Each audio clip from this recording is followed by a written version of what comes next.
ఈ రేవంత్ రెడ్డికి నేను మొన్న చెప్పిన ఆయనకు ఒక మానసిక వ్యాధి వచ్చింది అని. పాపం ఆయన్ని ముఖ్యమంత్రిగా ఆయన ఎవరు గుర్తుపడతలేరు, ఆయన పేరు చెప్తలేరు. ఆయన సొంత పార్టీ నాయకులు కూడా ఆయన పేరు మర్చిపోతున్నారు. ఇక టీవీలు పెట్టంగానే ముఖ్యమంత్రిని ఒకటే తిట్టుడు ప్రజలు. ఇవన్నీ చూసి ఆయనకు మతి భ్రమించి ఇగో ఇట్లాంటి మాటలు మాట్లాడుతూ ఉన్నాడు. కేసీఆర్ని తెలంగాణకి వెళ్ళి బహిష్కరిస్తారా అండి? అసలు తెలంగాణను పుట్టించింది ఎవరు? తెలంగాణ ఉద్యమం పెట్టింది ఎవరు? ఏ ఊర్లో పోయి అడిగినా, చిన్న పిల్లగాడి నుంచి ముసలోళ్ళ దాకా అడిగినా కానీ తెలంగాణ పెట్టింది ఎవరు అంటే కేసీఆర్ అని చెప్తారు. తెలంగాణను పుట్టించింది ఎవరు అంటే కేసీఆర్ అని చెప్తారు.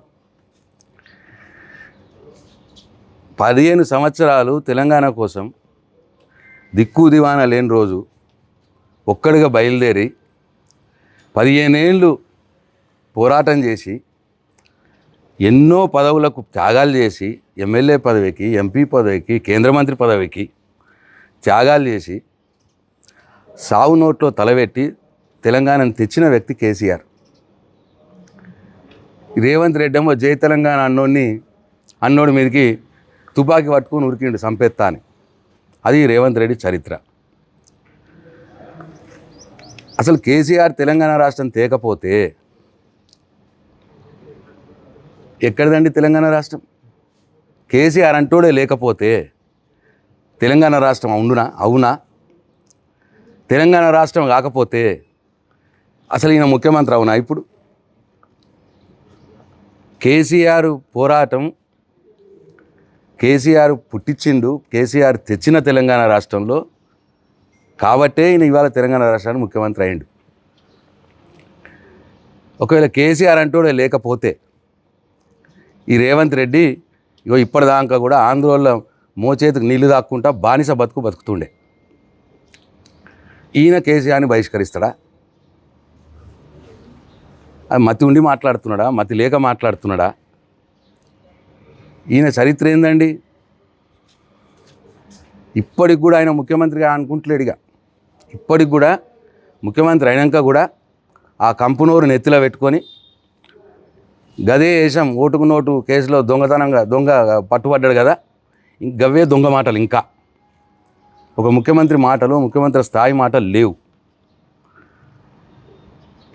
100 రోజుల్లోనే 420 హామీలు ఇచ్చి అమలు చేస్తా అన్నాడు ఎన్నికలప్పుడు. ప్రజలను నమ్మించిండు, గద్దెను ఎక్కిండు. ఇవాళ 14 నెలలు అయింది, ఒక్క హామీ కూడా చక్కగా అమలవుతలేదు. ఏ ఊరికో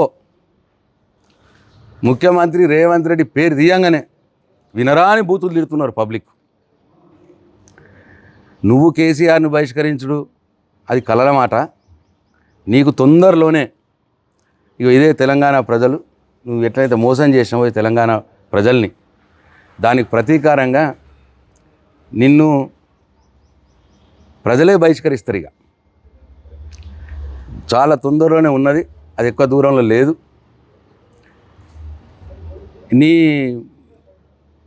నీ యొక్క ఘనకీర్తి దేశంలో కూడా వాకింది. ఢిల్లీకి పోతే ఢిల్లీలో డమాల్, కర్ణాటకకు పోతే కర్ణాటకలో డమాల్ కాంగ్రెస్. నువ్వు ఏడికి పోతాడ కాంగ్రెస్ డమాల్. ఇదంతా చూసి నిన్ను కాంగ్రెస్ పార్టీ బహిష్కరిస్తుంది, పార్టీలకు వెళ్ళి బహిష్కరిస్తుంది. ఈ దేశ ప్రజలు కూడా నిన్ను బహిష్కరిస్తారు ఈ దేశం నుండి. కాబట్టి నోరు అదుపులో పెట్టుకొని మాట్లాడాలి. ఒక ముఖ్యమంత్రి స్థాయిగా మాట్లాడు. నువ్వు ఇచ్చిన హామీలు నెరవేర్చే పనిలో ఉండు. అంతే తప్ప ఇష్టం వచ్చినట్టు మాట్లాడితే తెలంగాణ ప్రజలు నిన్ను తొందరలోనే బహిష్కరించే దినం తొందరలోనే ఉన్నది అని చెప్పి నేను ఆయనకు హెచ్చరిస్తూ ఉన్నా.